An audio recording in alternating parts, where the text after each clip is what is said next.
Viewers, എല്ലാവർക്കും ദിജോസ് വേൾഡിൻ്റെ പുതിയൊരു വീഡിയോയിലേക്ക് സ്വാഗതം. ഇന്നത്തെ വീഡിയോയിൽ സംസാരിക്കുന്നത് നിങ്ങളുടെ നിപ്പിള്, അതുപോലെ നാവ്, വജേന ഈ 3 ശരീര അവയവങ്ങളിലും ഞാൻ ഈ പറയുന്ന ലക്ഷണങ്ങൾ നിങ്ങൾക്ക് കാണുന്നുണ്ടെങ്കിൽ നിങ്ങൾക്ക് പ്രഗ്നൻസി പോസിറ്റീവ് ആയിരിക്കും. ഇനി അങ്ങോട്ടേക്ക് പീരിയഡ്സ് ആകാനായിട്ടുള്ള ചാൻസസ് വളരെ വളരെ വളരെ കുറവാണ് കേട്ടോ. അതായത് പ്രഗ്നൻസി ആയവർക്ക് മാത്രമാണ് ഈ ലക്ഷണങ്ങൾ റെക്കറൻ്റ് ആയിട്ട് ഉണ്ടാവുന്നത്. അതെന്തൊക്കെയാണെന്ന് നമുക്ക് നോക്കാം. വീഡിയോ നമുക്ക് സ്റ്റാർട്ട് ചെയ്യാം. ഞാൻ ഈ പറയുന്ന പ്രഗ്നൻസി ലക്ഷണം ഇല്ലെങ്കിലും നിങ്ങൾ വിഷമിക്കേണ്ട യാതൊരുവിധ ആവശ്യവുമില്ല. കാരണം ഒരുപാട് പേർക്ക് ഭയങ്കര വിയേർഡായിട്ടുള്ള പ്രഗ്നൻസി ലക്ഷണങ്ങൾ ഉണ്ടാകും. ഒരുപാട് പേർക്ക് യാതൊരു തരത്തിലുള്ള ലക്ഷണങ്ങളും ഉണ്ടാവാതെ തന്നെ ടെസ്റ്റ് ചെയ്ത് നോക്കിയിട്ട് പോസിറ്റീവ് കിട്ടുന്നവരും ഒക്കെ ഉണ്ട് കേട്ടോ. അപ്പോൾ ഈ ലക്ഷണങ്ങൾ നിങ്ങൾക്കൊരു അവയർനെസ്സിന് വേണ്ടിയിട്ട് മാത്രമാണ് വീഡിയോസ് ചെയ്യുന്നത്. ഇതില്ലെങ്കിലും ഡേറ്റ് മിസ്സായിട്ട് 5 ദിവസത്തിന് ശേഷം രാവിലെ ആദ്യത്തെ യൂറിൻ എടുത്തിട്ട് പ്രഗ്നൻസി ടെസ്റ്റ് ചെയ്ത് നോക്കാനായിട്ട് നിങ്ങൾ ശ്രദ്ധിക്കണം കേട്ടോ. അപ്പോൾ ഏറ്റവും ആദ്യത്തെ ലക്ഷണം എന്ന് പറയുന്നത് നമ്മുടെ നാവിലുണ്ടാകുന്ന വ്യത്യാസമാണ്. ഇവിടെ സംസാരിക്കുന്നത് നമ്മുടെ നാവിലുണ്ടാകുന്ന വ്രണത്തിനെ പറ്റിയിട്ടാണ്. ടങ്കിൽ നമുക്കുണ്ടാകുന്ന ഒരു അൾസർ പോലുള്ള ഒരു ബുദ്ധിമുട്ട്. അത് ചില ആളുകൾക്ക് അൾസർ പോലെ ഉണ്ടാകും, ചില ആളുകൾക്ക് ആ ഒരു നാക്കിന്റെ ഒരു സൈഡിലോ അല്ലെങ്കിൽ നാവിന്റെ ഉള്ളിലോ ആയിട്ട് റെഡ് കളറിലായിരിക്കും കാണപ്പെടുന്നത്. ചിലർക്ക് പെയിൻ ഉണ്ടാകും, ചിലർക്ക് ലംബ് പോലെ, അതായത് കുഞ്ഞൊരു മുഴ പോലെയൊക്കെ ആയിരിക്കും ഫീൽ ചെയ്യുന്നത് കേട്ടോ. പലർക്കും പ്രഗ്നൻസി പോസിറ്റീവ് ആകുന്ന സമയത്ത് ഉണ്ടാകുന്ന ഒരു ബുദ്ധിമുട്ടാണത്. എനിക്ക് മൗത്ത് അൾസർ ആയിട്ടായിരുന്നു വന്നേച്ചത്. കാരണം പെട്ടെന്ന് ഓരോ മാസവും കണ്ടിന്യൂസ് ആയിട്ട് ഇങ്ങനെ മൗത്ത് അൾസർ ഫസ്റ്റ് പ്രഗ്നൻസിയിൽ വന്നുകൊണ്ടേ ഇരിക്കുകയായിരുന്നു കേട്ടോ. അപ്പൊ ചോദിച്ചപ്പോൾ ഡോക്ടറോട് ചോദിച്ചു ഇതുപോലെ ബി വിറ്റമിന്റെ മെഡിസിൻ എടുക്കണമെന്ന് ചോദിച്ചപ്പോഴേക്കും ഡോക്ടർ പറഞ്ഞു നമുക്ക് പ്രഗ്നൻസിയിൽ ഉണ്ടാകും, തരുന്ന സപ്ലിമെന്റ്സ് മാത്രം എടുത്താൽ മതി എന്നാണ് കേട്ടോ പറഞ്ഞായിരുന്നത്. അപ്പോൾ എന്തൊക്കെ റീസൺസ് കൊണ്ടാണ് നമുക്ക് ഇതുപോലെ ഉണ്ടാകുന്നതെന്ന് നോക്കാം. ഏറ്റവും ആദ്യത്തെ നമ്മൾ എല്ലാത്തിനെയും ബ്ലെയിം ചെയ്യുന്നത് HCG പ്രഗ്നൻസി ഹോർമോൺസിനൊക്കെ തന്നെയാണല്ലോ. അപ്പോൾ ഏറ്റവും ആദ്യത്തെ ഒരു റീസൺ എന്ന് പറയുന്നത് ഹോർമോണൽ ചേഞ്ചസ് തന്നെയാണ്. പ്രഗ്നൻസി ആകുമ്പോഴുണ്ടാകുന്ന ബോഡി ചേഞ്ചസ് കൊണ്ട് നമ്മുടെ ബോഡിയിൽ അൾസർ ഉണ്ടാകാനായിട്ടുള്ള ഒരു ആക്ടിവിറ്റീനെ ഇത് ട്രിഗർ ചെയ്യുന്നുണ്ട്. അതിന്റെ ഭാഗമായിട്ട് റെക്കറന്റ് ആയിട്ട് നമുക്ക് മൗത്ത് അൾസർ ഉണ്ടാവാനായിട്ട്, അതുപോലെ ടങ്കിലാണെങ്കിലും അൾസർ പോലുള്ള ബുദ്ധിമുട്ടുകൾ, ഇതാണ് കേട്ടോ അൾസർ എന്ന് ഉദ്ദേശിച്ചത്, അത് നമുക്ക് ഉണ്ടാകാനായിട്ട് ചാൻസ് ഉണ്ട് കേട്ടോ. അപ്പൊ ഏറ്റവും ആദ്യത്തെ റീസൺ എന്ന് പറയുന്നത് ഹോർമോണൽ ചേഞ്ചസ് തന്നെയാണ്. രണ്ടാമത്തെ റീസൺ ആണ് ന്യൂട്രീഷണൽ ഡെഫിഷ്യൻസീസ് നമുക്ക് ഉണ്ടാവുന്നത്. നമ്മൾ പ്രഗ്നന്റ് ആകുന്ന സമയത്ത് ശരീരത്തിൽ നമുക്ക് എന്തെങ്കിലും ന്യൂട്രീഷണൽ ഡെഫിഷ്യൻസീസ് ഉണ്ട്, നമുക്ക് വേണ്ട വിറ്റമിൻ ഡെഫിഷ്യൻസി നമുക്ക് ശരീരത്തിൽ ഉണ്ടെങ്കിൽ അത് കണ്ടിന്യൂസ് ആയിട്ടുള്ള സിറ്റുവേഷനിൽ കൂടി തന്നെയാണ് നമ്മൾ കടന്നു പോകുന്നതെങ്കിൽ പല സ്ത്രീകൾക്കും ഈ ഒരു സിറ്റുവേഷൻ ഭയങ്കര വേഴ്സ് ആയിട്ട് ഉണ്ടാവുന്നത്, അതായത് ഭയങ്കര ബുദ്ധിമുട്ടായിട്ട് അനുഭവപ്പെടുന്നത് പ്രഗ്നൻസി സമയത്താണ്. കാരണം കുഞ്ഞ് ഗ്രോ ആവുന്നതിനും നമ്മുടെ ശരീരത്തിലെ പല ആക്ടിവിറ്റീസ് നടക്കുന്നതിനും നമുക്ക് വേണ്ടത് ഇങ്ങനെ ന്യൂട്രീഷൻ ആണ്. അപ്പൊ അതിന്റെ ഡെഫിഷ്യൻസി ശരീരത്തിൽ ഉണ്ടാകുന്നത് നിങ്ങൾക്ക് ഇതുപോലുള്ള ഇഷ്യൂസ് ഭയങ്കര വേഴ്സ് ആയിട്ടുണ്ടാകുന്നതിന് കാരണമാകുന്നുണ്ട് കേട്ടോ. മൂന്നാമതായിട്ട് നമുക്ക് ഉണ്ടാവുന്നത് നമ്മൾ തന്നെ ബ്രഷ് ചെയ്യുമ്പോൾ ഉണ്ടാകുന്ന ബുദ്ധിമുട്ട് കൊണ്ടാണ്. അതായത് പ്രഗ്നൻസി ആകുന്ന സമയത്ത് നമ്മുടെ ബോഡി ഭയങ്കര വീക്കും സെൻസിറ്റീവും ആവുന്നുണ്ട്.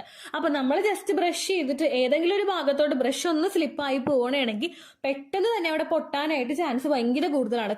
അങ്ങനെ പൊട്ടി വരുമ്പോഴേക്കും നമുക്ക് നാവിൽ കൊണ്ട് പൊട്ടി കഴിഞ്ഞാലും, നാവിൽ ജസ്റ്റ് ഒന്ന് മുറിഞ്ഞു കഴിഞ്ഞാലും, അതുപോലെ വായുടെ അകത്താണെങ്കിലും ഒന്ന് പൊട്ടി കഴിഞ്ഞാൽ പെട്ടെന്ന് അത് വ്രണമാവാനായിട്ടുള്ള ചാൻസസ് നല്ല കൂടുതലാണ്.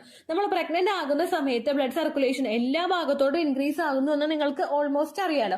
അത് നമ്മുടെ വായുടെ ഭാഗത്തോട്ടും ബ്ലഡ് സർക്കുലേഷൻ കൂടുന്നതിന്റെ ഭാഗമായിട്ട് ആ ഭാഗമൊക്കെ കുറച്ചും കൂടി സെൻസിറ്റീവ് ആവും, അല്ലെങ്കിൽ വീക്കം, അങ്ങനെയുള്ള പല ബുദ്ധിമുട്ടുകളൊക്കെ ആ ഒരു ഭാഗത്ത് ഉണ്ടാവാനായിട്ട് ചാൻസ് നല്ല കൂടുതലാണ്. അപ്പോൾ ജസ്റ്റ് ഒന്ന് ബ്രഷ് ചെയ്തിട്ട് ഒന്ന് സ്ലിപ്പായി പോകുന്ന സമയത്ത് നമുക്ക് ഇതുപോലുള്ള ഇഷ്യൂസ് കണ്ടിന്യൂസ് ആയിട്ട് ഉണ്ടാകാനായിട്ട് ചാൻസ് ഉണ്ട് കേട്ടോ. അടുത്തൊരു റീസൺ എന്ന് പറയുന്നത് നമ്മൾ കഴിക്കുന്ന ഫുഡ് ഐറ്റംസ് ആണ്. അതായത് അസിഡിക് ആയിട്ടുള്ള ഫുഡ് ഐറ്റംസ് നമ്മൾ കൂടുതലായിട്ട് കഴിക്കുമ്പോഴേക്കും അത് നമ്മുടെ ശരീരത്തിൽ ഹാർട്ട് ബേണും ഫ്രീക്വന്റ് ആയിട്ടുള്ള ബർപ്പിംഗ് ഇഷ്യൂസും അതുപോലെ നമുക്കുണ്ടാകുന്ന വോമിറ്റിങ്ങും ഒക്കെ കണ്ടിന്യൂസ് ആയിട്ട് വന്നു കഴിഞ്ഞാൽ ഇത് മൗത്തിന്റെ pH ബാലൻസിനെ അഫക്ട് ചെയ്യാനായിട്ട് ചാൻസ് ഉണ്ട്. ഇങ്ങനെയുള്ള ഇഷ്യൂസ് ഉണ്ടാകുമ്പോഴേക്കും ഈ pH ബാലൻസിൽ വ്യത്യാസം വരുന്നത് ഡയറക്റ്റ് ആയിട്ട് മൗത്ത് അൾസറും അതുപോലെ ടങ്കിൽ അൾസറും ഉണ്ടാകാനായിട്ടുള്ള ഒരു സിറ്റുവേഷൻ നമുക്ക് ഉണ്ടാക്കുന്നുണ്ട് കേട്ടോ. പലർക്കും നിങ്ങൾക്ക് ഇപ്പോൾ അറിയാം, ഹാർട്ട് ബേൺ ഉണ്ടാകുന്ന സമയത്ത് വായിലൊക്കെ ഒരുമാതിരി ടേസ്റ്റ് വ്യത്യാസമായിരിക്കും. അതുപോലെ ഫ്രീക്വന്റ് ആയിട്ട് ബർപ്പിംഗ് ഉണ്ടാകുന്ന സമയത്ത് നമുക്ക് വായിൽ ടേസ്റ്റ് വ്യത്യാസം ഉണ്ടാകും. അതൊന്നും ഇഷ്യൂ ഒന്ന് ഓവർകം ചെയ്യാൻ വേണ്ടിയിട്ട് നമ്മൾ ഭക്ഷണം കഴിക്കുന്ന സമയത്തൊക്കെ നന്നായിട്ട് ശ്രദ്ധിക്കുക. ഗ്യാസ് ഫോം ചെയ്യുന്ന തരത്തിലുള്ള ഫുഡ് ഐറ്റംസ് നിങ്ങൾ കഴിക്കാതിരിക്കുക. പരിപ്പ് വർഗ്ഗങ്ങളാണെങ്കിലും അതുപോലെ തന്നെ കപ്പ, ഉരുളക്കിഴങ്ങ്, അങ്ങനെയുള്ള ഭക്ഷ്യവസ്തുക്കളൊക്കെ നമ്മൾ കൂടുതലായിട്ട് അങ്ങോട്ട് കഴിക്കാതിരിക്കാൻ പ്രത്യേകം ശ്രദ്ധിക്കുക കേട്ടോ.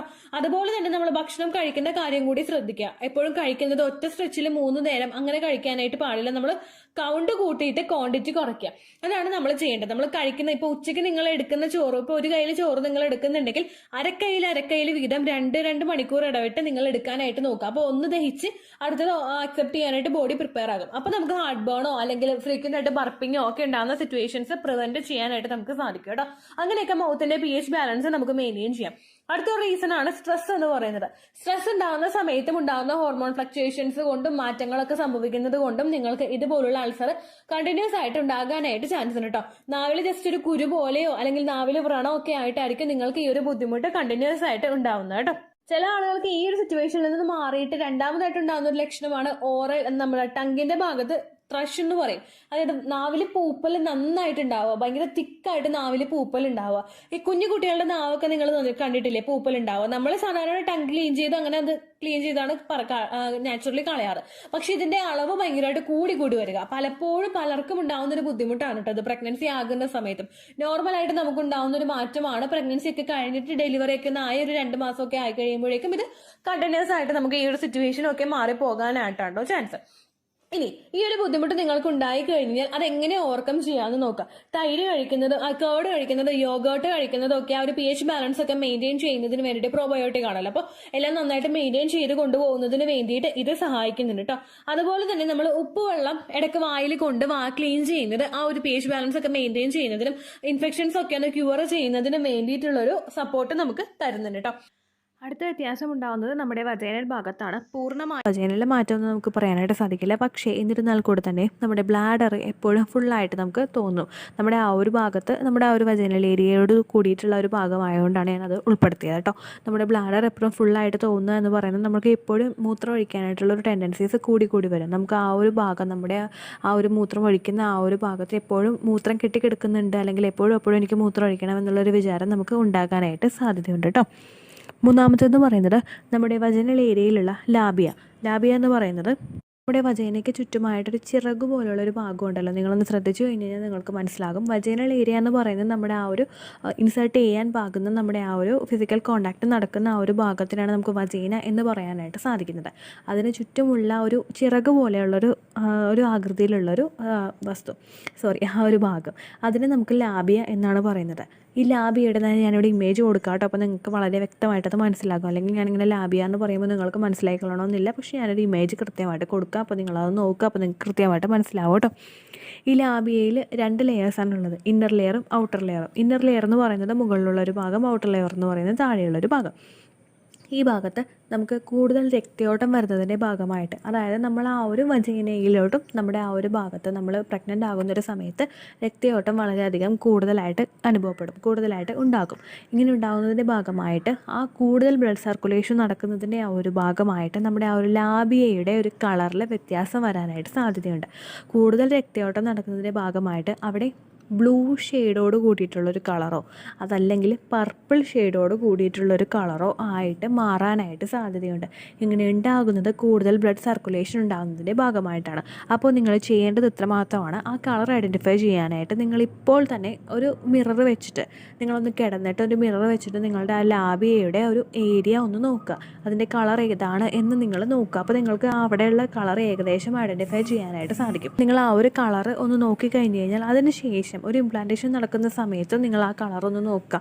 കളറിൽ ചേഞ്ചസ് ഉണ്ടോ, ബ്ലഡ് സർക്കുലേഷൻ കൂടുതലായിട്ട് വന്നതുകൊണ്ട് ഇങ്ങനെ കളറിൽ ചേഞ്ചസ് ഉണ്ടോ എന്ന് നിങ്ങളൊന്ന് മനസ്സിലാക്കുക കേട്ടോ.